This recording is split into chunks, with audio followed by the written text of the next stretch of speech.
de tudo, feliz 1º de maio para todos nós, né? Hoje é para se comemorar 129 anos, né? De dia 1º de maio, Dia dos Trabalhadores e das Trabalhadoras. E com uma grande conquista esse ano mesmo, né? Que é o fato dos empregados domésticos conseguirem, a partir desse ano, terem todos os seus direitos trabalhistas garantidos e respeitados. Acho que no momento que se fala muito em desonerar aí a carteira profissional, os direitos trabalhistas, né, atacar a CLT para que os empresários possam contratar mais, ter menos cargas de impostos trabalhistas. Legal que o Brasil diga, não vamos andar para trás, vamos continuar andando para frente. E agora é a vez dos empregados domésticos. Que bom. Esse é um grande 1º de maio. Bem, vamos ser o mais breves possível, porque o pessoal aí tem voo, não é isso? Professor, vamos começar com o senhor. Professor Ladislau, por favor. Boa tarde a todos. Gente disposta para ouvir palestra à tarde, realmente esse país tem jeito, viu? O presente não sei, mas futuro temos. Deixa eu, nesse tempo tão curtinho, tentar abrir algumas janelas, né? Para já, eu queria recomendar uma leitura de um texto. É um texto meu, eu gosto dos meus textos, por acaso, mas, enfim. Tem um documento que vocês devem conhecer, chama Os 10 Mandamentos. É um pouco antigo. A gente fez uma versão atualizada, com todo respeito à versão antiga, naturalmente, que tem autoridade, né? Mas tem certas coisas, por exemplo, o 6º mandamento, tipo, não, enfim, olharás para a mulher do próximo, essas coisas, enfim, francamente, né? Então a gente fez uma versão atualizada do tipo, não reduzirás o próximo à miséria, não trabalharás mais de 40 horas, e por aí vai. É legal, vocês podem acessar no Google, vocês põem Ladislau Dobor, que é meu nome, vocês estão no meu site, vocês vão encontrar os 10 mandamentos. Se vocês colocarem... Porque, bem ou mal, são uns 3.000 anos, já dá para atualizar alguma coisa, sobretudo, digamos, expandir para dimensões mais atuais do problema. Basicamente, nós estamos num momento que eu definiria como de mudanças profundas, né? A gente tem um grupo de trabalho, uma plataforma que chama Crise e Oportunidade. A gente tem trabalhado nesse sentido, de que a gente está enfrentando a crise ambiental, que é muito real num conjunto de áreas. Nós somos aquecimento global, destruição da vida nos mares, liquidação das florestas, estão perdendo 70 mil quilômetros quadrados de solo. O curioso é o seguinte, é que se desenvolveram tantas tecnologias, estatísticas, etc., que a gente sabe de tudo, né? Só que tem, ao mesmo tempo, a impotência política para influir sobre esses processos, né? Tem uma dimensão ambiental e tem a dimensão social, que é a desigualdade, né? Basicamente, nós estamos destruindo o planeta para um quarto ou um terço da população, né? Que se privilegia disso. Nós temos 4 bilhões de pessoas, segundo o Banco Mundial, que estão fora do sistema. O Banco Mundial não gosta de falar de pobre, ele diz que são pessoas que não têm acesso aos benefícios da globalização. É uma forma elegante de dizer as coisas, mas, na realidade, são pobres, né? E estão fora do sistema. E mais, como foi dito agora de manhã, não são pobres que dizem sim, senhor, mais, né? Não tem mais pobre como antigamente. Todo mundo está querendo ter direito de saúde para os seus filhos, acesso à educação decente, coisa do gênero. Então, o desafio nosso é transformar esse sistema e transformar no sentido do processo decisório, de como a gente se governa, né? Porque não é falta de recursos, né? Eu moro na cidade de São Paulo, que é uma cidade riquíssima, certo? Tem uma renda de 30 mil reais por pessoa, por ano, certo? E, no entanto, nós vivemos atravancados porque não tem transporte de massa decente, vivemos, todos os rios são basicamente esgotos a céu aberto, o que gera mais custos ainda, enfim. O problema é o processo decisório mesmo, né? Como a gente se organiza como sociedade. Esse é o desafio, que se junta ao desafio financeiro, né? Que hoje temos um caos financeiro planetário, as pessoas às vezes não se dão conta, né? Mas nós temos um PIB mundial de 70 trilhões, E os papéis, os chamados papagaios, diversos papéis emitidos pelo sistema bancário internacional, está na faixa de 630 trilhões, certo? Portanto, mais ou menos 10 vezes o PIB mundial, né? Então, nós estamos frente a uma crise em que se gerou dinheiro especulativo e, na realidade, esses recursos têm que ser redirecionados dos sistemas especulativos para responder aos desafios reais, que são os desafios da área ambiental e os desafios da desigualdade, né? A dimensão trabalho nesse processo todo é evidente. Se traduz nas versões, digamos, da Organização Internacional do Trabalho Decente, enfim, nos diversos sistemas de inclusão produtiva, às vezes, coisas que estão funcionando muito bem, por exemplo, no estado de Maharashtra, que eles experimentaram 10 anos de direito constitucional ao trabalho, ou seja, consideram que uma pessoa tem direito a ganhar a sua vida se quer trabalhar, ponto. Né? Ganhar a vida da sua família. Funcionou durante 10 anos no estado de Maharashtra, agora estão estendendo para toda a Índia, né? Essas coisas funcionam, não precisa só esperar que abra uma empresa ou que abra, digamos, que um cunhado nos chame para uma função pública. Tá?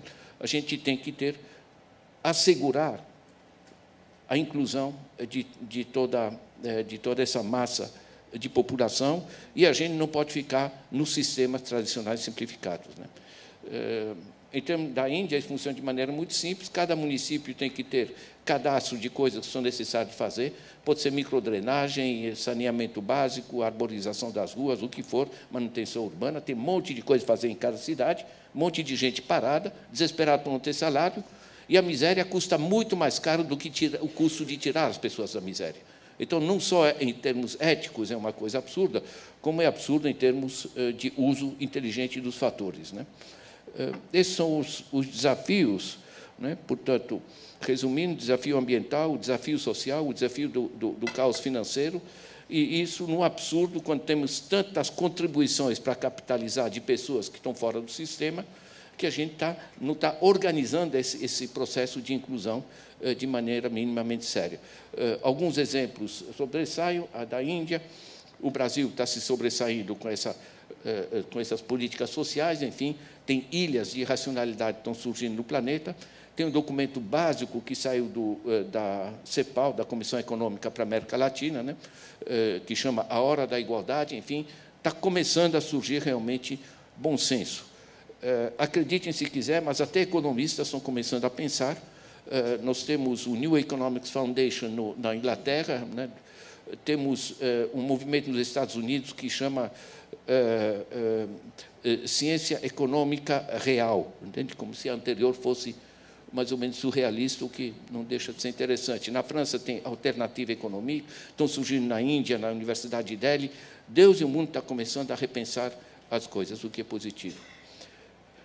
Na parte mais substantiva, eu sugeriria que nós temos oportunidades, e oportunidades muito fortes. Primeiro, que estamos evoluindo para a economia do conhecimento. Isso muda radicalmente as coisas. Se eu pego o meu celular aqui, isso aí pode ter, talvez, 5% de trabalho físico e de matéria-prima, 95% disso aqui é conhecimento, tecnologia, design, coisa do gênero. Certo? A gente pensa, porque o iPhone não é. Qualquer pequeno agricultor está precisando hoje de inseminação artificial, análise de solo, apoio de serviços meteorológicos do diabo. Tranquilamente, mais da metade dos custos efetivos do que forma o preço dos produtos, como fator de produção, é conhecimento. E não mais o que a gente estudava sempre, né? O capital, trabalho, enfim, a terra e tal. Certo?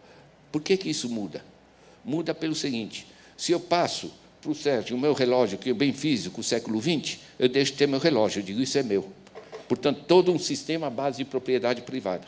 Se eu passo para ele uma ideia, eu continuo com ela. Ou seja, quando o fator de produção é imaterial, como conhecimento, ele pode ser generalizado no processo colaborativo, e estão fazendo isso por todo lado, certo? Sem reduzir o estoque. O fator de produção, chamado conhecimento, não reduz o estoque quando se usa, contrariamente ao arroz, ao ferro, ao petróleo, etc. Isso desloca radicalmente o raciocínio e nos permite, hoje, generalizar conhecimento pelo planeta. Não é uma coisa teórica, não é só Wikipédia, certo? Hoje, o MIT, que é o principal centro de pesquisa americano, tem o OCW, Open Courseware, como tem Open Source, fonte aberta, eles têm Open Course, curso aberto, certo?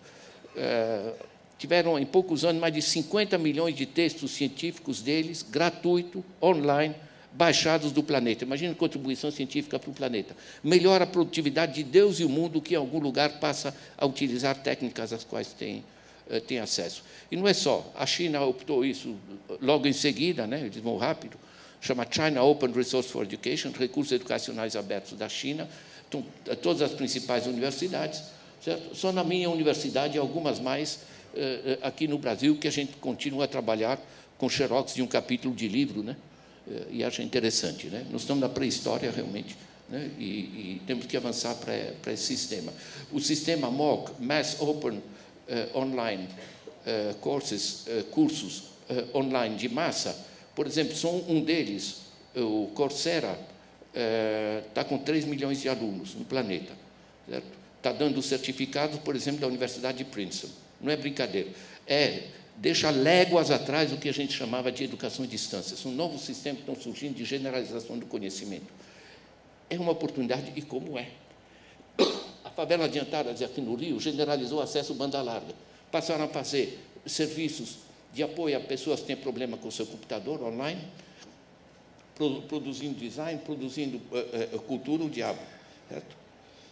Na premiação que recebeu o pessoal da favela de Antares, né, eles disseram, nós, com informação, nós somos iguais. Antigamente, a gente precisava esperar que apareça a fábrica para ter um emprego. Hoje, a gente gera o nosso emprego. Né? É exagero? Sem dúvida que é exagero. Né? São jovens, otimistas, estão tocando as coisas. Mas, na realidade, é uma imensa avenida de oportunidades que se abre. Certo? Outro eixo de avenida, que está ligado às tecnologias, é a conectividade. Né? Eu pego aqui o Piraí Digital, quando foi criado, eu acompanhei bastante ali com Franklin Coelho, que é o professor da Federal aqui, Fluminense, que criou. Eles generalizaram o acesso banda larga, um sistema híbrido, rádio e cabo, na cidade de Piraí. Resultado, qualquer pequeno produtor de tilápia está vendendo diretamente pele de tilápia para o Japão, que eles fazem algum artesanato com esse negócio. Né? Porque, quando você está online, se você está vendendo para um cara que está no quarteirão seguinte, ou está vendendo para o Japão, basicamente, os contatos se fazem. Estão me entendendo? Tem uma frase simpática que dizem, space is dead, o espaço morreu, né?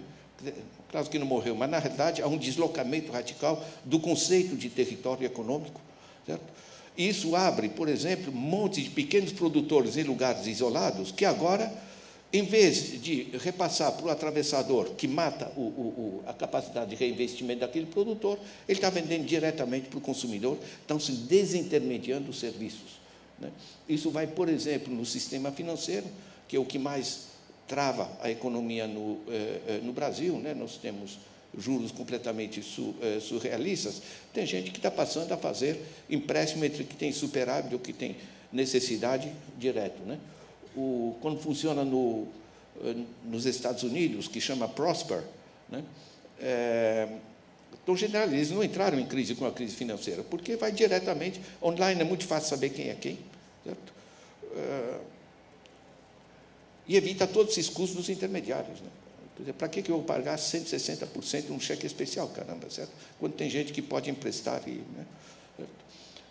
O comentário do cara que fundou o Prosper é interessante. Ele diz, a atividade bancária é essencial, o banco não. Certo? Nós já temos 103 bancos comunitários no Brasil, autorizados pelo Banco Central, gerando moeda própria. Certo? Ou seja, eu queria apontar para um conjunto de eixos ligados às tecnologias, certo? Portanto, a economia do conhecimento, o acesso a conhecimento científico, a conectividade que nos permite trabalhar de maneira em rede, colaborativa no planeta, são eixos. Né? Tem outro eixo extremamente importante, que é o deslocamento do locus do emprego. Né? A gente está acostumado ainda a pensar em indústria, coisa assim. Né? A indústria nunca mais vai ser um grande empregador. Certo? Nos Estados Unidos, a totalidade do emprego industrial baixou de 10%. Certo? Isso incluindo os trabalhos burocráticos dentro das empresas, secretários, etc., etc. certo? Operário mesmo, enfim, na máquina é 5%. Certo? Onde é que estão indo os empregos? Basicamente, para a área do que a gente chama as políticas sociais. O maior setor econômico dos Estados Unidos não é indústria bélica, não é indústria automobilística, é saúde, 18,1% do PIB. Está chegando muito rapidamente a 1/5 do PIB. Se você soma mais educação, que se agigantou, porque estamos entrando na economia do conhecimento, certo? Os sistemas culturais, vocês vão para 40% do PIB. Estão entendendo? O que acontece? Acontece o seguinte: quando você produz sapato tênis, você pode produzir na Indonésia, botar em container e exportar para o Brasil, e aqui você vai fechar as indústrias de calçados em Franca. Você não põe saúde em container. Você não despacha saúde em container. Certo? São chamados non-tradables. Né? Certo? E, na realidade, no espaço de cada cidade, no espaço urbano, nós podemos gerar um enriquecimento de políticas sociais que geram emprego e geram muito mais do que emprego, geram riqueza. Isso é um deslocamento importante da compreensão econômica, da mesma maneira como é tão importante a evolução para a economia do conhecimento, né? Que as pessoas antes achavam assim: não, eu sou um produtor, um fabricante de boneca Barbie, pago meus impostos, portanto é produção, agora quem produz saúde e educação é gasto, né? Pago com meus impostos. Eu digo o seguinte: você, produtor da boneca Barbie, você precisa de bons engenheiros, né? Certo? Você, quando contrata um engenheiro de 25 anos, quanto a sociedade investiu nesse rapaz durante 25 anos, a família, as faculdades, o diabo, para você ter o prazer de ter um engenheiro de 25 anos? Né? Hoje, como a gente teve aquela desgraça do primeiro faz crescer o bolo, depois distribui, o resultado está aí. Né?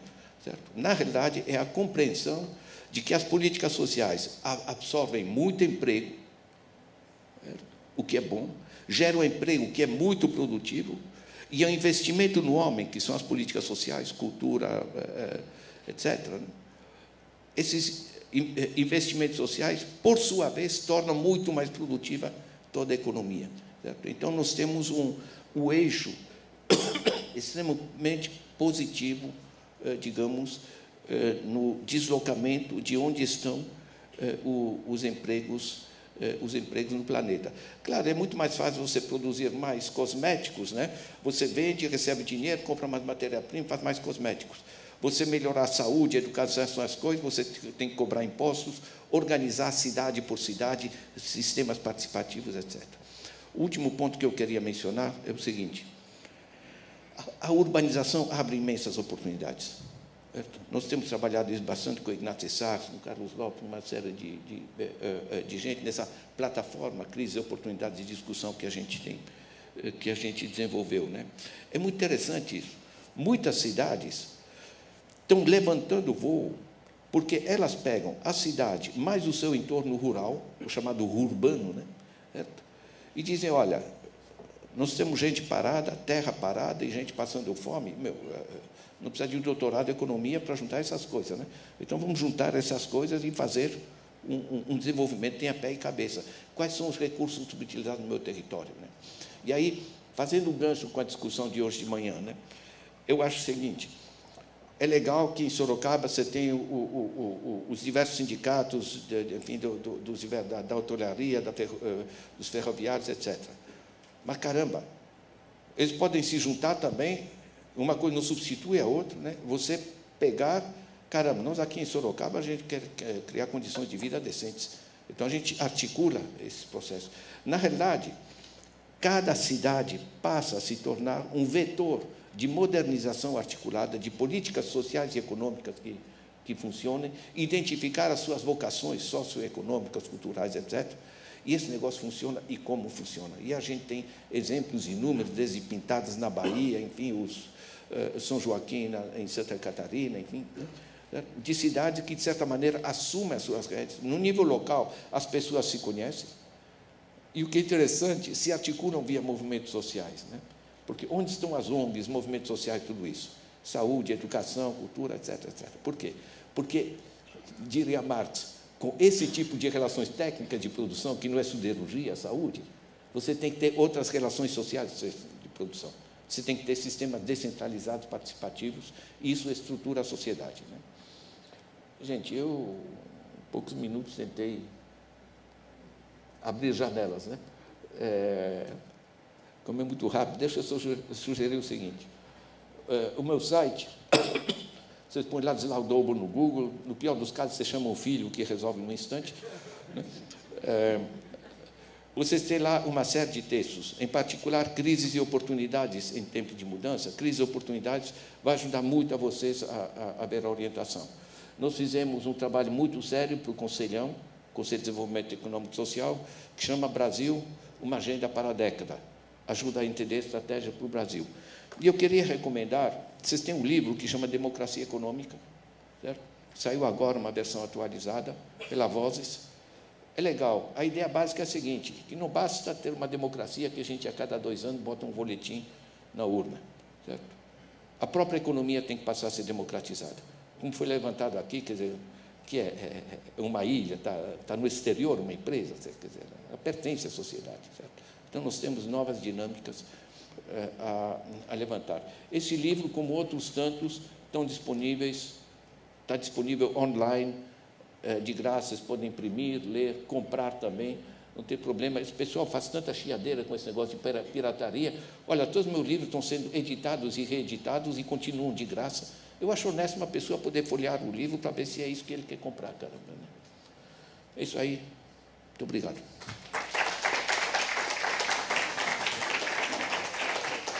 Professor, obrigada. A palavra com você, Robson. Obrigado, Georgette. Boa tarde a todos e a todas. Aproveitando as janelas, né, abertas, esse horizonte ampliado pelo professor Dalbor, eu gostaria de, primeiro, começar esse nosso bate-papo. Eu acho que todo mundo aqui já entrou um dia numa igreja, seja por um tormento da alma ou da consciência, e, de repente, naquela tranquilidade, começou a apreciar a beleza de um mosaico. E eu acho que esse momento dessa proposta do SEAT é a construção de um mosaico. Aqui, nós, ao longo desses 3 dias, passaram inúmeras iniciativas isoladas, coletivas, de comunidades, cultura. Esse mosaico é o mosaico da sociedade brasileira, é o mosaico do nosso país, essa riqueza de diversidade. Então, esse momento que nós estamos passando, é um resgate histórico de quando a sociedade organizada, em grande escala ou não, se reúne para começar a debater os seus problemas e buscar alternativas, buscar construir possibilidades de melhoria do nosso país. E eu acho que o que nos une é o que nos fortalece. Se cada um de nós levarmos em conta as nossas diferenças, cada um sairá daqui de cabeça erguida, tranquilo, eu fiz minha parte, e nós, se adotarmos essa postura, somente vamos corroborar com a proposta do neoliberalismo.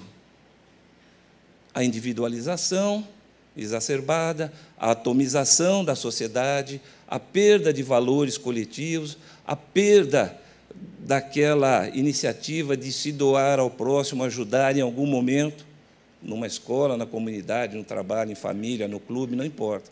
Mas são alguns valores que a nossa sociedade, infelizmente, está se esquecendo ao longo dessa nossa história.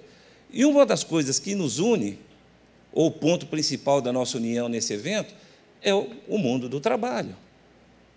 É ressignificar o 1º de maio, como a Georgette já falou algumas vezes para nós aqui. O centralismo do trabalho e as suas relações sociais é o que move a sociedade.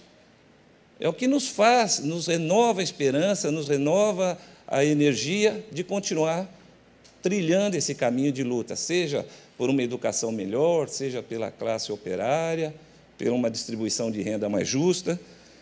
Então, pegando 2 palavras que o professor Paul Singer, ontem, brilhantemente, ele nos brindou, de conexão e objetivo. Conexão de pessoas. Estamos nos conectando, e vimos aqui jovens brilhantes falar de conexão via internet, compartilhando trabalho por celular, por momentos de cultura, lazer, iniciativas, e objetivos. Qual é o nosso objetivo? Não importa onde eu atuo, mas qual é o meu objetivo nesse processo todo? Isso aí nos remete a uma discussão: que tipo de sociedade nós queremos? É essa sociedade atomizada, excludente, injusta? Ou é um outro tipo de sociedade? Alguém viu alguma propaganda na última semana falando: se preocupe com a qualidade da escola do seu filho, o que pode melhorar no sistema público de saúde, que proposta que nós temos para o pessoal morador de rua? Difícil, né? Mas para trocar o celular, comprar um carro, comprar uma televisão, isso aí a mídia nos inunda todos os dias. Não que não seja necessário, mas será que é só isso? Então, é esse tipo de sociedade que nós começamos a questionar. O neoliberalismo, o mercado cumpriu todo o seu objetivo da inclusão social, da distribuição de renda. O Brasil está entre as melhores economias do mundo, maiores. E o nosso IDH, o Índice de Desenvolvimento Humano, está lá embaixo. É um paradoxo. Foi falado aqui, o emprego está com uma certa estabilidade, o nível de emprego, mas os gastos com seguro-desemprego estão num viés crescente. Que paradoxo é esse, gente? Como que nós podemos importar 6 milhões de cérebros se a gente não discute a nossa política de educação de base? Existe a necessidade de medidas a curto prazo? Existe. Mas nós temos que começar a pensar num Brasil de médio e longo prazo. Então, esse tipo de sociedade nos remete a uma constatação: os interesses coletivos e sociais não são mais aqueles interesses que norteiam a vida pública, a política do nosso país. Existe uma sobreposição do econômico ao social e ao político. Os valores estão invertidos. É o que se falava pela manhã, através do Sérgio, a sociedade do porão do navio. Não foram os de cima do navio que abriram a porta do porão para o pessoal de baixo subir. Foi a luta que quebramos a fechadura do porão e falou: eu também tenho o direito de ascender ao convés. Então, esse modelo de desenvolvimento econômico, infelizmente, nós discutimos retorno de inflação, medidas o governo está privilegiando um segmento ou outro, abrindo mão de arrecadação fiscal, só que, ao meu modo de ver, isso aí é mais um efeito do que a causa. O modelo de desenvolvimento econômico é que tem que ser discutido pelas centrais sindicais, pelos empresários, pelo governo, porque senão nós vamos ficar eternamente atacando o efeito e não a causa. É cíclico. Crise, inflação, desemprego, a história está cheia de exemplos. E acabou-se a era do mercado resolver todos os problemas. Outra coisa, um outro tópico é: qual é o papel do Estado nessa história? É esse Estado diminuto que se submete às grandes corporações e empresas transnacionais, que dita regras, que flexibiliza direitos, que não se volta para o excluído, para a pobreza? É isso que nós queremos? É esse Estado que vai tirar todo mundo da pobreza, que vai promover uma efetiva mobilidade social? Eu acho que também o papel do Estado tem que ser revisto. O Estado tem que ser um indutor de políticas, ele tem que sentar e conversar com o capital, sim. Aqui não é nenhuma ode, não vamos fazer uma caça à bruxa, capitalismo nem nada, mas nós temos que estar inseridos dentro do processo para criticá-lo e, principalmente, para transformá-lo. É cômodo ficar numa posição de só tirar pedra. O movimento sindical tem que participar dessa discussão com mais efetividade, porque tem condição, tem história. A sociedade, a educação. Nós tivemos aqui representantes do governo da educação. Não podemos mais, com o Sistema S, aplicar uma prova que é taxada de dura no processo de seleção, porque a maioria dos jovens não tiveram uma educação de base que permita assimilar conceitos técnicos. Não é só falar de 6 milhões de cérebros que têm que ser importados. Quantos milhões de cérebros nós temos aqui com os nossos jovens? Então, o Estado tem que ser revisto. Ele não pode ficar engessado na burocracia da administração pública. O mundo está mudando, a velocidade é outra, as demandas sociais são outras. A informação está circulando de uma forma muito rápida e clara. E o Estado, muitas vezes, ainda se comporta como, não, sempre foi feito assim, eu tenho que continuar assim, por causa desse rito administrativo. O Estado tem que ser mais ágil, tem que priorizar essas demandas sociais, tem que saber identificar essas reais demandas sociais. Senão, ficaremos com iniciativas de observatório da favela extremamente válida, e nós tivemos aqui exemplos, vindos pelo Wagner de Minas, pela Carol. A Lala falou que nós temos que trocar as nossas lentes para olhar a sociedade de uma outra forma.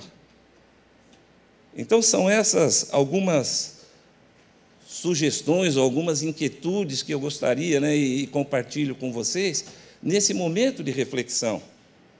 Isso que o SEAT está promovendo agora é um resgate da participação social e popular na construção de políticas públicas, na transformação da sociedade. Isso não pode se perder, gente. É muito rico esse momento para a gente transformar o nosso país. Isso tem que se multiplicar nas escolas, nos sindicatos, nos clubes, nos bares. Não é pregar o fanatismo. Pregar, sim, a consciência cidadã. Temos problemas? Temos problemas. Vamos solucioná-los todos da noite para o dia? É claro que não. Mas nós temos a capacidade de nos unirmos, de priorizarmos, de cobrarmos ações. Enquanto houver uma chama de indignação, existe a esperança. A partir do momento que nós nos calarmos, olharmos para o outro lado, com as mazelas sociais presentes, aí realmente a sociedade está perto do fim. Manuel Castells, um autor espanhol, ele lança um livro recente agora chamado Redes de Indignação e Solidariedade, que mostra toda a organização social, a movimentação de jovens e pessoas que não concordavam com o que estava acontecendo no Oriente Médio. Então, a sociedade tem essa capacidade de organização. O ser humano tem essa inteligência de identificar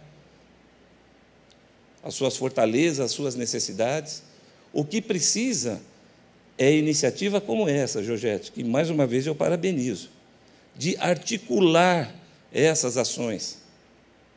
Gasta-se muito dinheiro com ações sobrepostas, seja na qualificação, seja na infraestrutura, ou, às vezes, nem gastamos dinheiro com isso. Por isso que nós temos imensos gargalos aí, na infraestrutura, na saúde, na educação, na mobilidade urbana. Será que nós não temos a capacidade de nos debruçarmos sobre 2 ou 3 pontos comuns? O governo tem que olhar mais para o povo. E, parafraseando a canção, tanto quanto o artista, o governo tem que ir aonde o povo está. Obrigado, essas eram algumas considerações.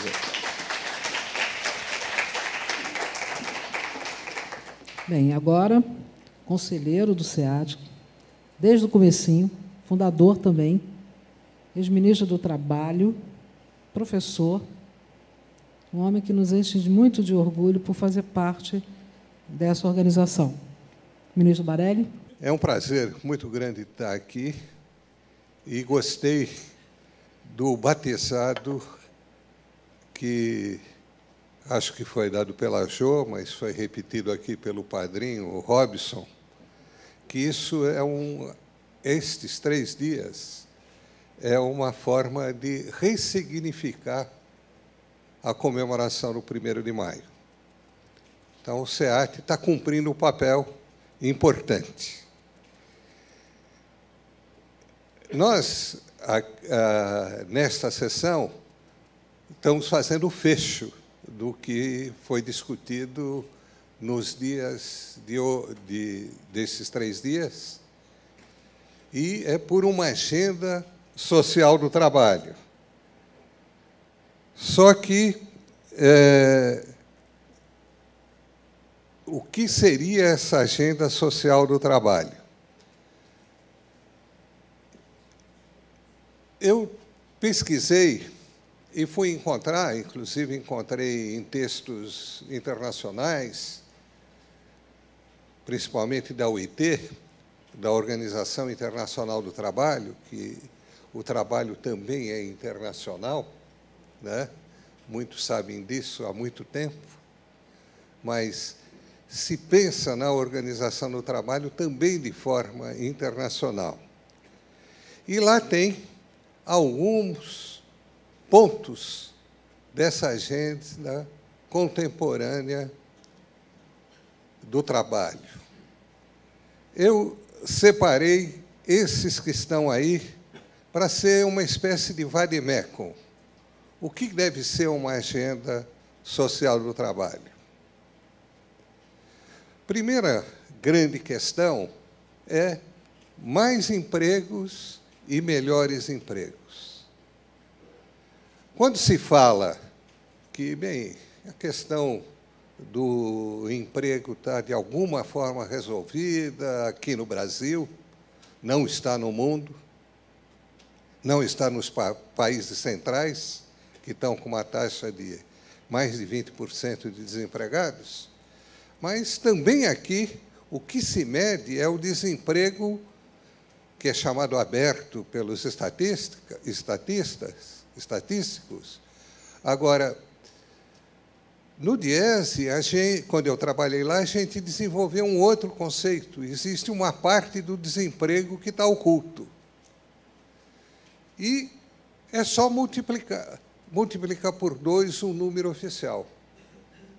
Hoje nós temos perto de 5% de desempregados, em desemprego aberto, que significa procuraram ativamente no último mês emprego no Brasil, mas podemos dizer que a taxa de desemprego no Brasil é de 10%, ou beirando os 10%, porque tem muita gente que desistiu de procurar emprego porque acha que não tem mais emprego para ele. Ou outros veem que a situação está difícil, naquela especialidade que muitas vezes é nenhuma, ele percebe que não é fácil encontrar emprego, então não procura emprego todos os meses, porque cansa. Procura emprego e custa dinheiro, custa pelo menos sola de sapato ou de sandália havaiana. Então, a questão mais empregos, a questão de emprego é uma questão fundamental na agenda do trabalho. Se esquece muito que nós precisamos de emprego. E aí nós precisamos entrar também em como é gerido esse Estado, como o Robson falou, porque há necessidade de políticas que induzam o crescimento da economia ou que favoreçam a que haja mais emprego. É preciso que, sempre que exista um gargalho, se resolva esse problema. E existem outras maneiras. O movimento sindical insiste numa das propostas que é comemorada no dia de hoje. 1º de maio trata de um tipo de mártir, os que foram sacrificados, foram enforcados em Chicago, porque lutavam pela jornada de 8 horas diárias. Então, é isso que se comemora internacionalmente no Dia do Trabalho. É um dia internacional. Todos os países estão comemorando hoje, com exceção dos Estados Unidos. Ele comemora na primeira segunda-feira de setembro, porque, efetivamente, é também um ato do passado que desmerece a memória do governo americano, um outro governo, mas eles não aderiram à data internacional do trabalho. Agora, o movimento sindical, para mais empregos, também fala que pode-se reduzir a jornada do trabalho. Tem uma das propostas que hoje o movimento sindical traz é da jornada de 40 horas. E não sei se o Márcio falou aqui, mas ele tem cálculos mostrando que nós poderíamos trabalhar muito menos do que 40 horas. O Márcio Postman foi um dos palestrantes. Porque, para que houvesse possibilidade de todos trabalharem e terem o ganha-pão através de uma atividade de venda da sua força de trabalho. Agora, não é só mais emprego, porque são também melhores empregos. Daí que, na agenda social do trabalho, entra um aspecto. O trabalho mata. Já foi mostrado aqui o número de mortos em acidentes de trabalho. O trabalho faz as pessoas ficarem doentes. Existem doenças do trabalho, existem perdas de atividades, todas por causa do trabalho. Nós precisamos trabalhar no sentido de melhorar a questão do emprego que tem. É possível ter emprego sem acidentar as pessoas, né? Então, é preciso que os empregos se pense, se organize o mundo do trabalho de maneira que as pessoas trabalhem sem sacrificarem órgãos. Alguns perdem dedos. Foi um exemplo que o Sérgio falou, mas mas tem gente que perde. Nós almoçamos juntos, ele falou do pessoal do Sisal, que perdia o braço inteiro no seu trabalho. Sisal era uma atividade que ele viu na Paraíba, mas era grande infelicitadora de trabalhadores na Bahia.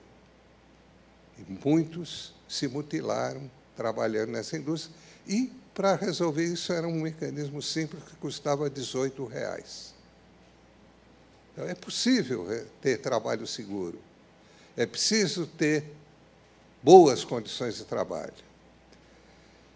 E existem ainda manchas. Na agenda tem de estar ainda, infelizmente, isso é mancha brasileira, se trabalhar sem escravidão, sem trabalho forçado e sem trabalho infantil. Nós estamos... A Lei Áurea foi de que ano? 1888. Nós estamos em 2013. Já foi... este ano, já houve denúncia de trabalho escravo em algumas cidades brasileiras. Eu li, não estou hoje em atividade oficial, mas li nos jornais empresas que foram condenadas porque as condições de trabalho dos seus funcionários eram semelhantes ao do trabalho escravo, ao porão daqueles navios que traziam não só toda uma classe, mas traziam os negros para serem os trabalhadores da lavoura brasileira. Então, há situações, infelizmente, com migrantes. Esses migrantes, algumas vezes, são de fora, são os bolivianos, os novos negros, os paraguaios, alguns peruanos. Lá a situação está melhorando no país, eles não estão vindo muito para cá.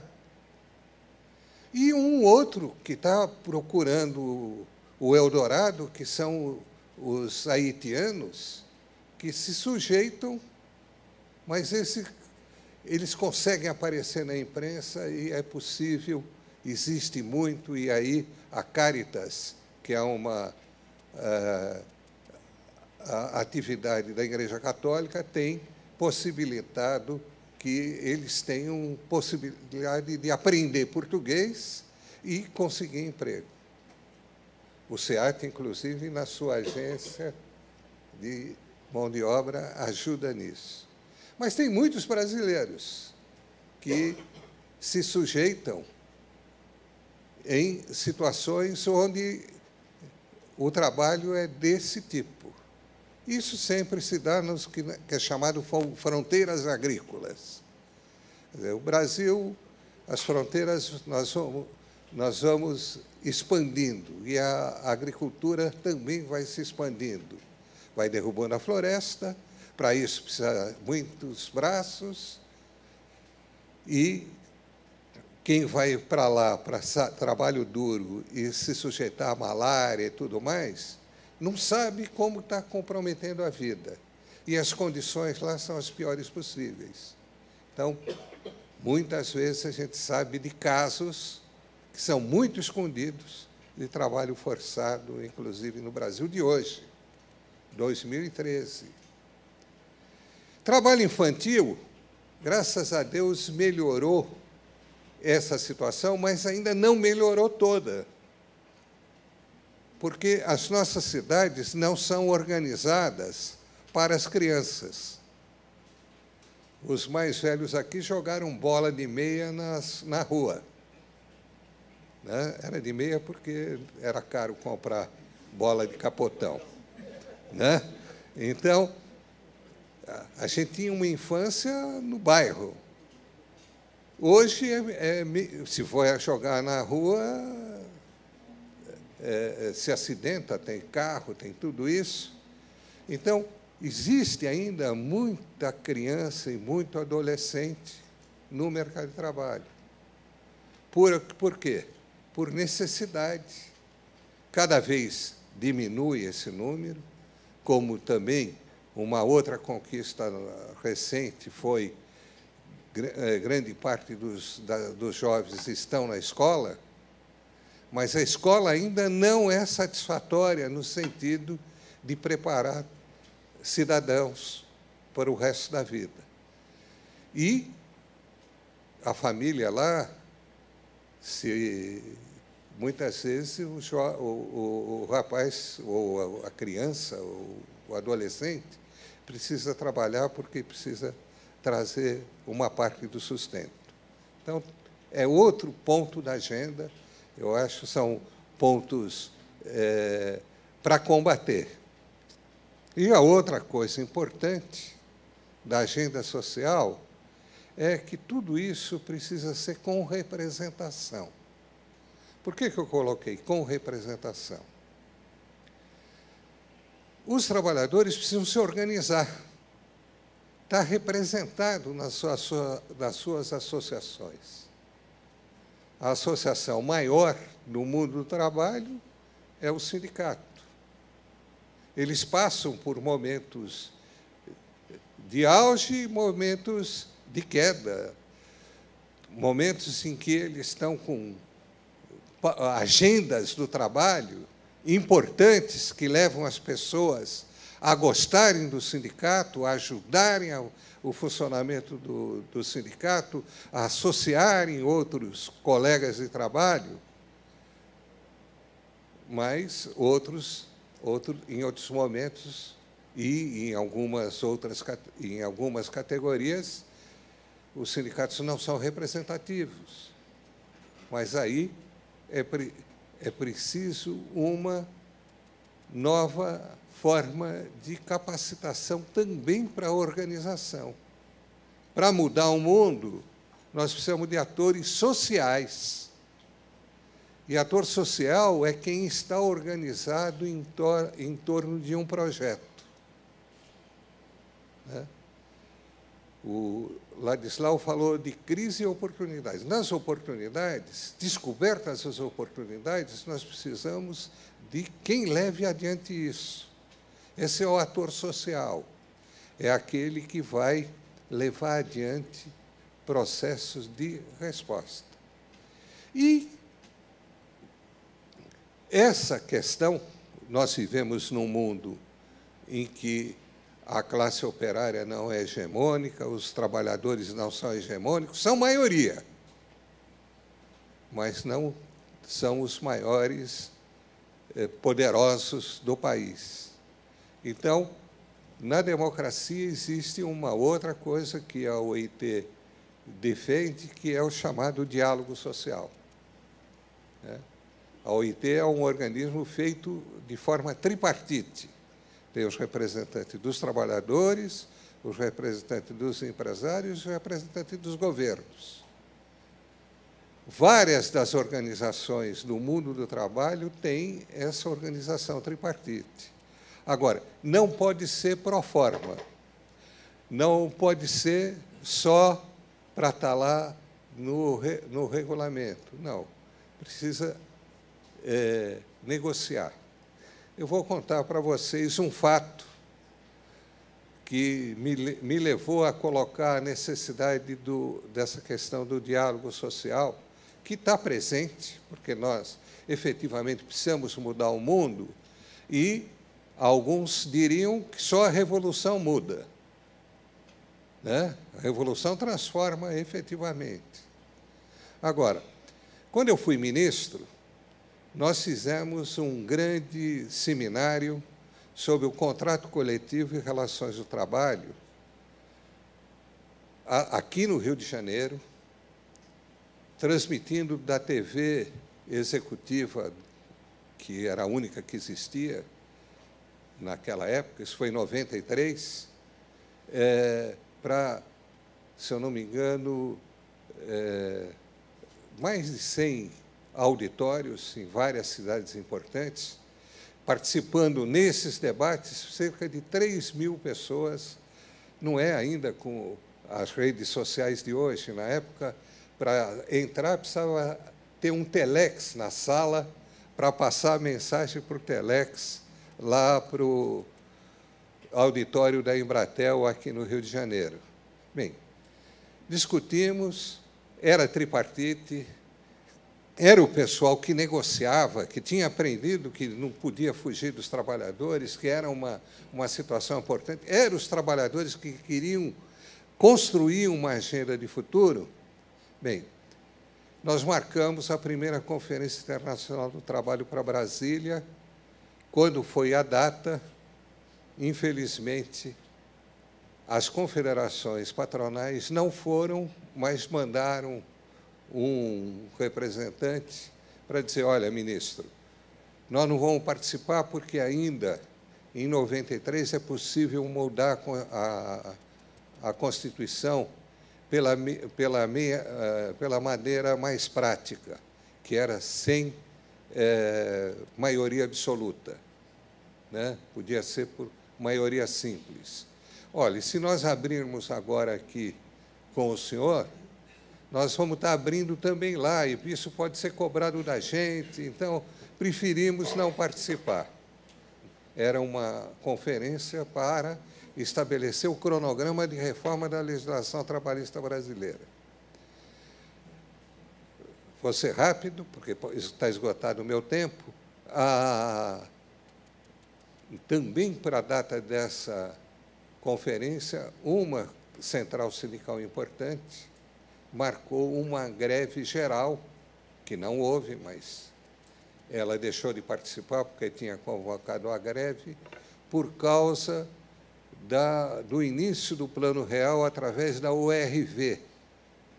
Teve uma moeda transitória entre a anterior para o real, chamavam unidade, URT, Unidade Real de Troca, de referência, de referência. Bem, então não participaram duas importantes. Lógico, o cronograma não teria sentido, porque nós queríamos fazer uma reforma democrática. Então, acabou não acontecendo. Mas isso aconteceu, foi vencido. Agora, na semana passada, na sexta-feira, eu participei de uma reunião em que a CNI, Confederação Nacional da Indústria, fez divulgação de 101 medidas para a mudança que precisam ser mudadas na CLT. Ela não apresentou as 101 mudanças, distribuiu lá um texto, mas aquelas que ela projetou, certamente todos os sindicatos aceitariam. Então, é possível ter um diálogo social e conseguir mudar. Então, é importante também conquistar a possibilidade do interlocutor do outro lado da mesa aceitar aquilo que nós vamos fazer. Pode fazer, em outros tempos, só se fazia ameaçando com a greve geral. Em outros momentos, eles abrem a guarda, mostrando o que precisa ser mudado. Então, o diálogo social também é um item da agenda social do trabalho.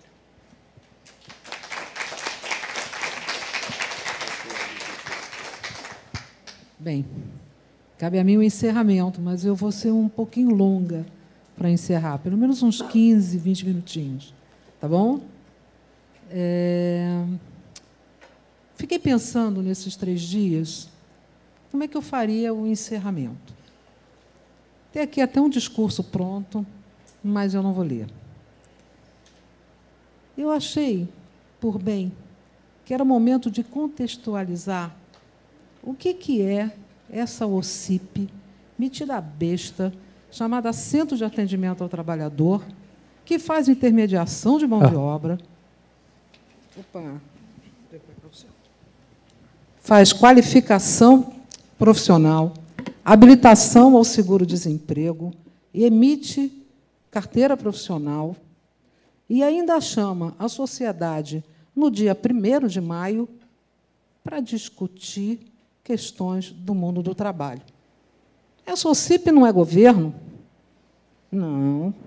Essa OCIP não é movimento sindical, não tem nenhum laço sindical, não representa nenhum partido político, não está comprometido com nenhuma candidatura, simplesmente está comprometida com a luta, com a causa da classe trabalhadora. E qual classe trabalhadora?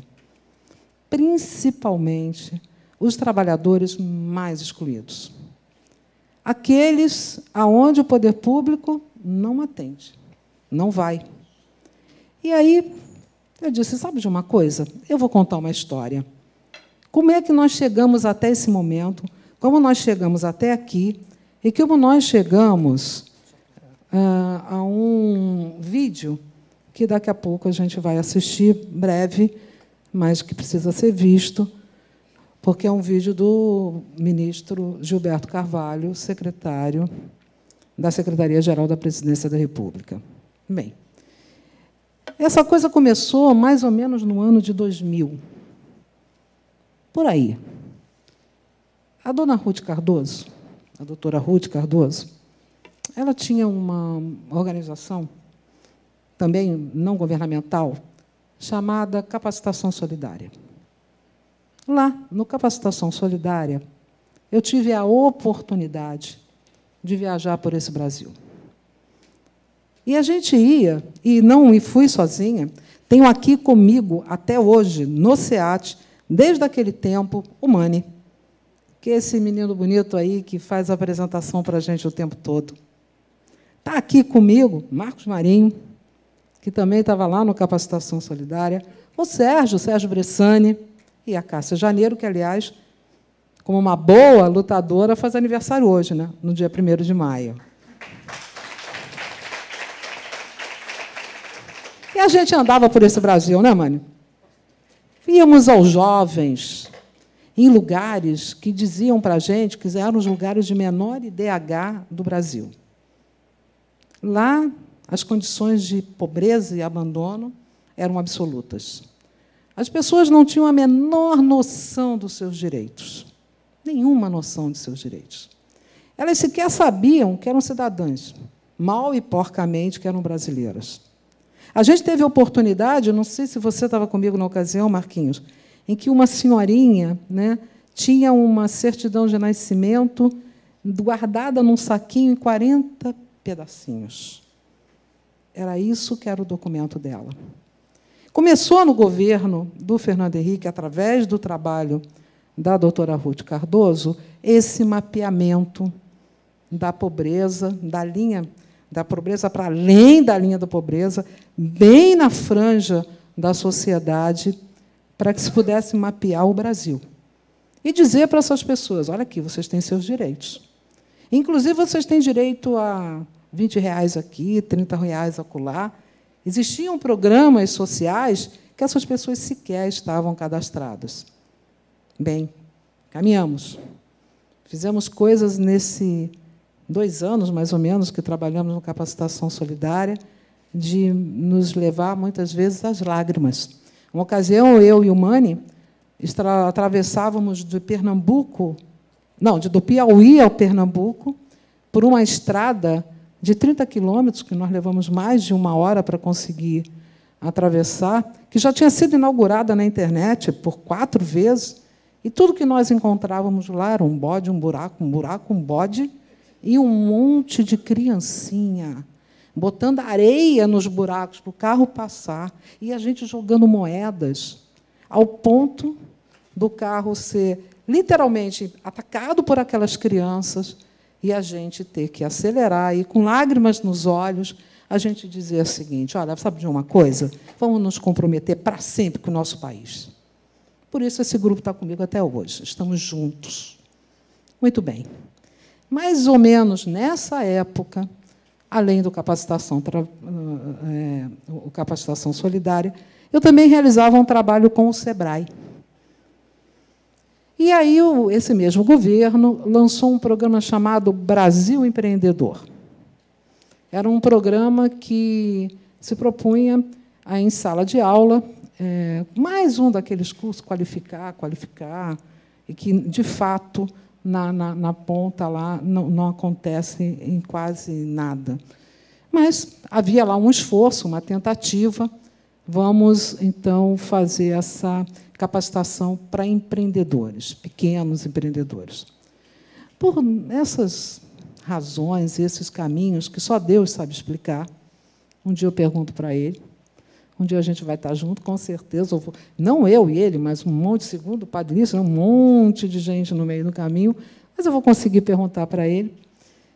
Eu conheci o Dom Fernando Figueiredo, bispo de Santo Amaro. É um bispo muito conhecido, muito famoso, porque tem um programa de televisão, e é o bispo que, junto com o padre Marcelo Rossi, faz aquelas missas gigantescas para 40, 50, 60 mil pessoas. E, em parceria com o SEBRAE, o padre Marcelo Rossi e o Dom Fernando Figueiredo realizou a capacitação de 26 mil pessoas nesse programa Brasil Empreendedor. Naquela época, o Dom Fernando Figueiredo era o presidente da CNBB do Estado de São Paulo. E tinha lá um secretário danado. E esse secretário, chamado Padre Lício, entrou na minha vida. E isso foi fundamental. Foi fundamental porque, numa dessas missas do padre Marcelo Rossi, eu vivi uma experiência pessoal muito profunda. Eu que, desde os meus 15 anos de idade, sempre comprometida com a luta da classe trabalhadora, havia me distanciado dessa luta de forma mais militante e organizada. E, de repente, ali do nada, assistindo a missa lá em cima, o padre Marcelo pede para que as pessoas ergam algum objeto para que ele pudesse abençoar. E, gente, literalmente, abençoar com um balde de água benta e uma brocha gigantesca que ele jogava essa água em cima das pessoas. E, naquele dia, inacreditável, gente, eu acho que era um mar de carteira azul. As pessoas estavam pedindo bênçãos com muita fé por um emprego. Vivíamos, naquele momento, uma situação de desemprego dramática no país. Eu chorei aquela missa inteira. E comecei a falar: que diacho de igreja é essa que fica jogando água benta e não faz nada para resolver essa questão? E fiquei dizendo para mim mesma: que diabo de pessoa é você que abandonou a sua causa, que abandonou seu compromisso e também não está fazendo nada por isso? Saí daquela missa absolutamente transformada, tocada, eu não sei dizer. Fui falar com ele. Ele disse para mim: faz um projeto. Eu acho interessante. Eu acho que a igreja faz muita coisa, mas seria profundamente interessante se a igreja pudesse também oferecer um serviço voltado não somente para os seus fiéis, mas para todo mundo, com a questão do trabalho, até porque João Paulo, na época, o Papa, apontava muito essa questão em direção à centralidade do trabalho na vida humana como resgate da condição humana. Bem, fizemos lá o projeto. E, quando ele estava pronto, eu falei para ele: vamos levar para Dom Fernando, que eu fiz. Ele disse: que Dom Fernando, Jô? Sabe quem é o cardeal-arcebispo de São Paulo? Eu falei: sei, é Dom Cláudio. Então, vamos levar para ele. Ele tem uma história comprometida com os trabalhadores. Fomos a Dom Cláudio. Dom Cláudio, quando leu o projeto, falou: eu vou fazer. A Arquidiocese de São Paulo vai assumir. Preciso ouvir algumas pessoas. E aí ele falou com Barelli. Barelli fazia, e faz até hoje, né, parte lá de algumas das comissões, acho que é de economia lá da Arquidiocese de São Paulo na época. E no projeto, a gente queria fazer algo com a igreja para atender os trabalhadores, e naquela mesma ocasião havia uma grande unidade no Palácio dos Trabalhadores, que a Força Sindical fazia esse atendimento. E, assim, os trabalhadores faziam filas e filas para poderem chegar lá na unidade da Força Sindical e receber o seu atendimento. Dormiam, chegavam a 2 dias, dormindo nas ruas e tal. E Dom Cláudio voltou, disse: o Barelli me disse uma coisa que eu gostaria que você considerasse. Eu falei: o quê? Não, para que fazer mais outra unidade grande? A gente estava propondo, na época, na Sé, lembra, Barelli? Faz uma unidade pequena. Uma coisa que a gente pudesse mais próximo do trabalhador. E aí, o SEAT nasce. Numa ida nossa, ao ainda presidente Fernando Henrique Cardoso, propondo a criação, naquela época, de 6 unidades de atendimento ao trabalhador, em parceria com a Igreja Católica, em bairros periféricos da cidade de São Paulo. Assim foi. No dia 22 de novembro de 2002, nós assinamos o convênio com o presidente Fernando Henrique Cardoso, e, logo na sequência, entrou o governo Lula, que também integralmente nos apoiou desde o começo. Bem, assim começou. O SEAT lá, na ponta, em lugares da periferia. E era tão bonito aquilo. A gente tinha o trabalho, né, que era desenvolvido dos bonecos, dos clowns, psicólogos. As pessoas nos procuravam. E o SEAT foi ganhando corpo. Mas não era bem-vindo. Tínhamos dificuldades porque achavam lá, os sindicatos, enfim, que a gente pudesse estar aí oferecendo algum tipo de concorrência. Absurdo. Nosso trabalho era voltado exatamente para os trabalhadores que não tinham carteira profissional assinada, que já estavam aí na 3ª geração, sem nunca ter assinado uma carteira profissional, que trabalhavam na informalidade. E aí a gente começou a desenvolver uma metodologia muito interessante, que era a metodologia de atuar no território.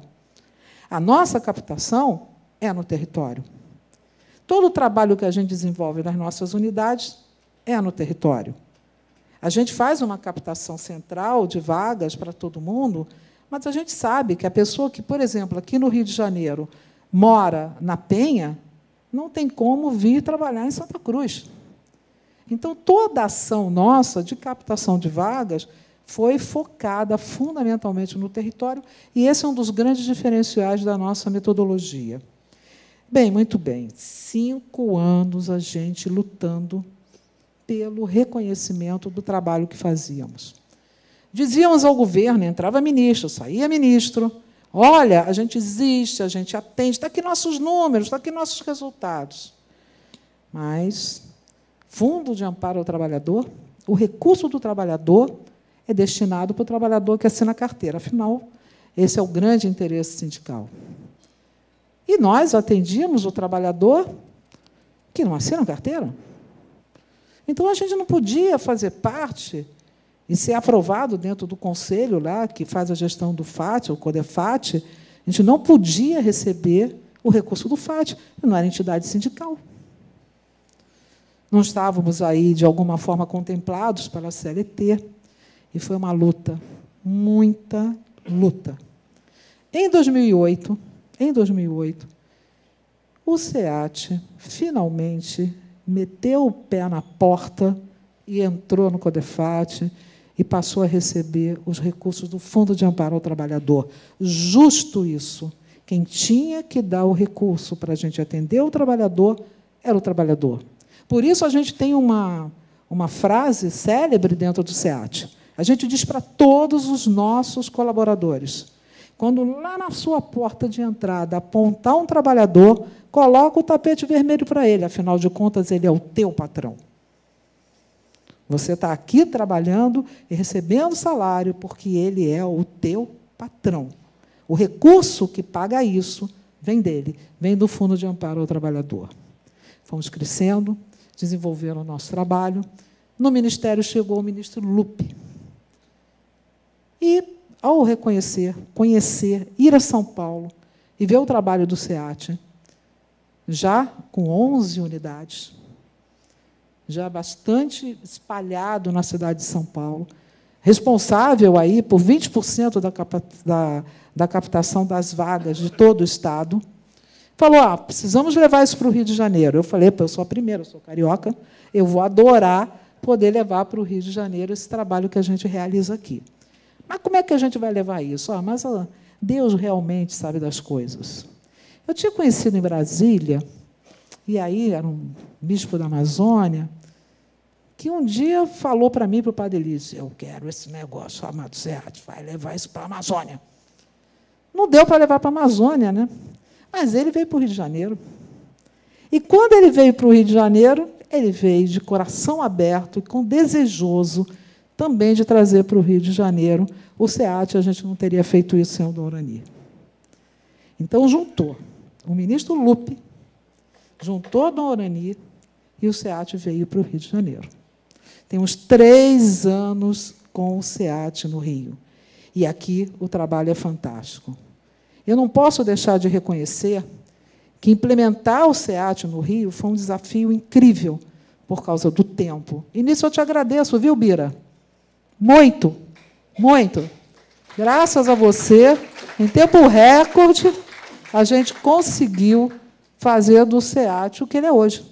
Responsável aqui no Rio de Janeiro, com 3 unidades, professor, 3 unidades. Responsável por 27% da captação de vagas e colocação de todo o Estado. É que é diferente, São Paulo é pauleira. Esse moço aqui, que é responsável pelo CAT de São Paulo, trabalha.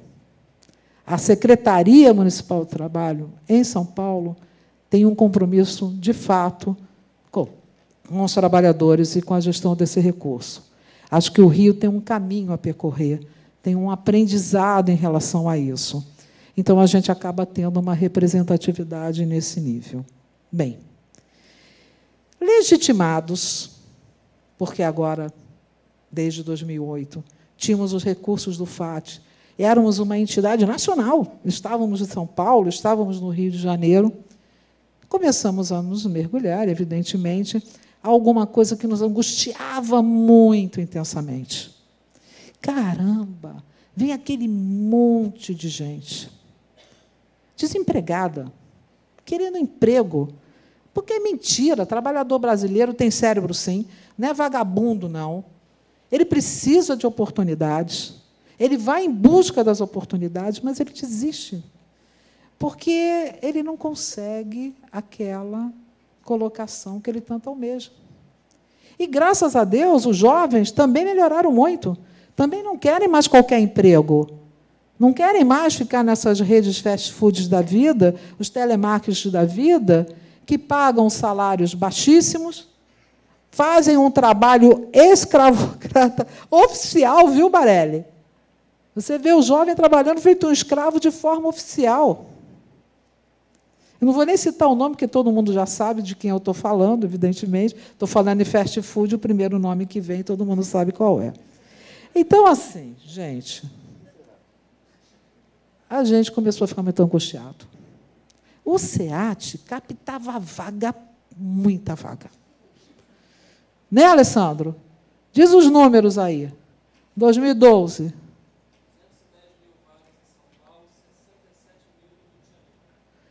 Quantos colocados? 30.000 em São Paulo, 10.000 no Rio de Janeiro. Boa colocação. Parabéns para o SEAT. Muito bem. Mas e esse ato? E esse buraco? Por que tanta vaga e pouca colocação?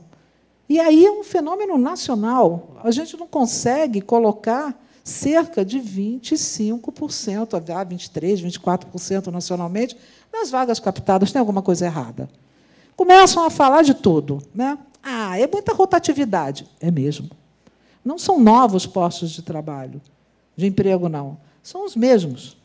Mas isso não é a maioria dessas vagas.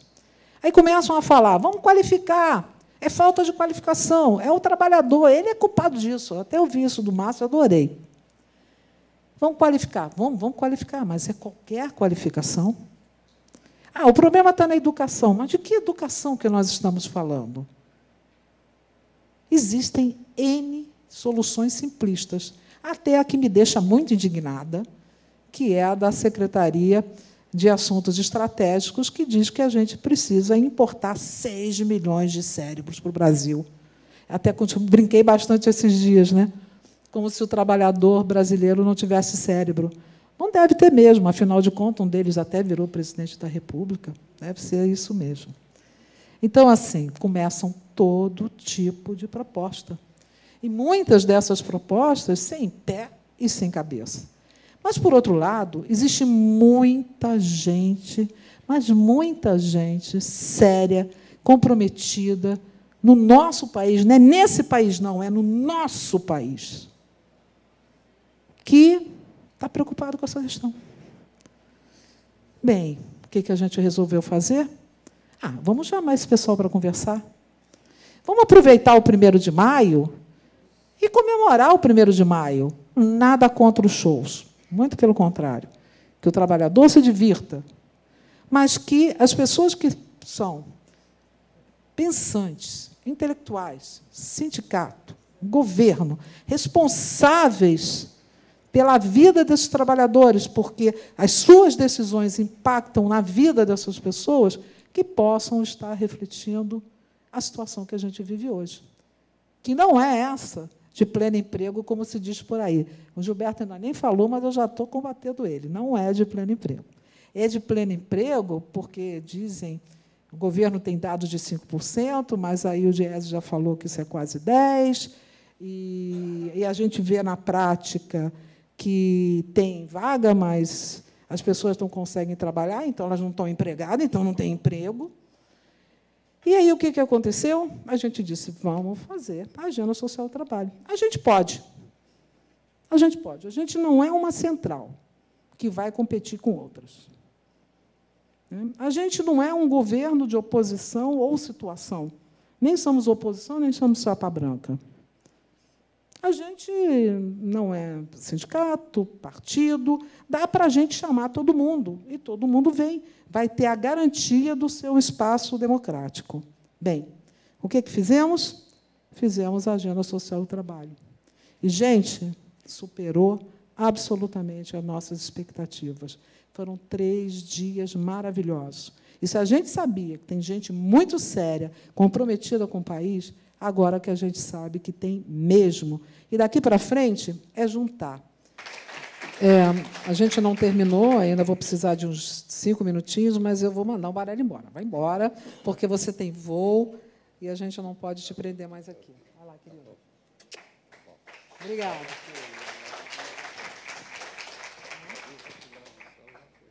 O lado de lá já foi, o professor já foi, né? Agora você... está ali, está ali. Não, tá, vamos junto. Ok? Pessoal, então, dando continuidade para a gente poder concluir, nós não chegamos a isso, né, da maior importância política, que é de levar toda a reflexão que foi construída nesse seminário ao Gilberto Carvalho, ao governo federal e aos ministros. Nós não chegamos aqui sozinhos. Então, eu quero agradecer muito especialmente à Rede Globo, a esse apoio que a Rede Globo nos deu, promovendo o evento, que é uma realização do SEAT e da Arquidiocese do Rio de Janeiro. Quero agradecer muito especialmente à Arquidiocese do Rio de Janeiro. Dona Ani, obrigada. Muito obrigada. Estamos aqui no auditório da Arquidiocese. Temos aí o apoio e o comprometimento do senhor e da Arquidiocese do Rio de Janeiro. Muito, muito, muito obrigada. Bem, quero muito, especialmente também, agradecer a todos os palestrantes, a todas as pessoas que estiveram aqui durante esses 3 dias criando essa agenda. Essa agenda que vai continuar. Nós vamos rodar por esse Brasil. Essa agenda que, de fato, vai apontar outros e novos caminhos. Quero fazer um agradecimento muito especial à Secretaria de Trabalho de São Paulo, Municipal de São Paulo. Esteve aqui o Eliseu Gabriel, secretário, até hoje pela manhã. E você, né, Robson? Companheirão. Companheirão. Esse é do tempo em que a gente acreditava e continua lutando, né? Quero agradecer muito, muito mesmo. Bem, eu quero agradecer, finalmente, e principalmente, a toda a minha equipe.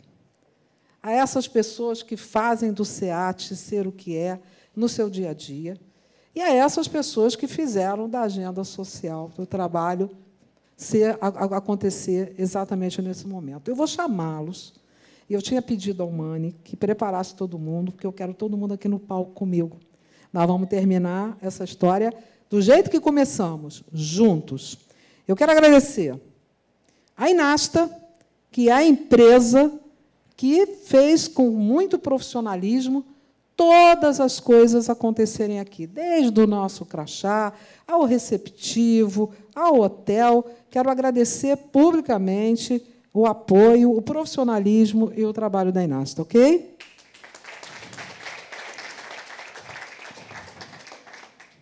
A menininha dos minutos, né, podia subir, né? Representando a Inasta. Tudo bem, vamos lá. A Fernanda, que não está presente, porque teve que ir correndo ontem à noite ao encontro do Gilberto para poder fazer esse vídeo, mas está aqui holograficamente representada, sem problema. Vamos lá? A Rose Rolim, que já foi embora. Foi embora. Eu estou chamando também a representação holográfica. Mas aí, vem cá, Mani. O Mani. A Aline. A Ludmila. Cadê você, Ludmila? Eita, Ludmila. O Fabiano, cadê você, Fabiano? Ô, garoto, vamos lá.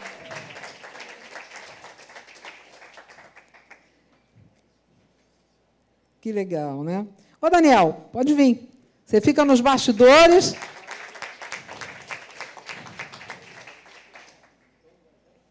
Bem, eu ia fazer uma mãe aqui, porque eu tenho uma dívida desde o ano passado, mas eu já falei, vou falar de novo. Vem, Cássia.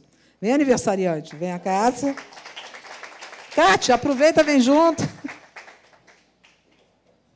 Paulinho, Paulo de Jesus, vem cá. Vou te chamar já para você chegar por último. Padre Lício.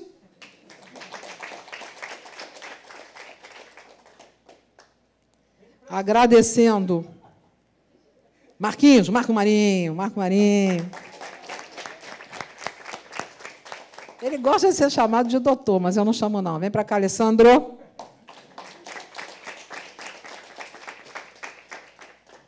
E eu quero finalizar deixando, em nome de toda essa equipe, ô Sérgio, vem para cá. E já que o Sérgio vem, Ana, venha junto. Pode vir, claro. Todo mundo que contribui com esse trabalho, que é a nossa equipe. Ok. Eu sei disso, que eu vou agradecer de forma especial. Além da Rede Globo, além da Arquidiocese, tem o nome de um monte de central e coisa aqui, mas quem deu a cara para bater com a gente foi o Sindicato dos Comerciários. Vem para cá, Duarte.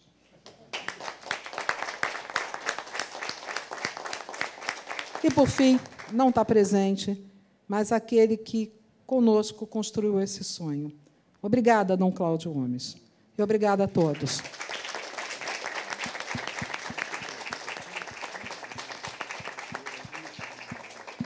Eu não sei se eles vão se propor a virem aqui. O Padre Lício sugeriu, hein? Se der alguma gafe aí, não fui eu, viu, dona Ania? O senhor viria até aqui? E o Padre Manangão também? Afinal de contas, o senhor viria? Ó, se fiz a gafe, não fui eu. Porque sem vocês a gente não faria o evento aqui.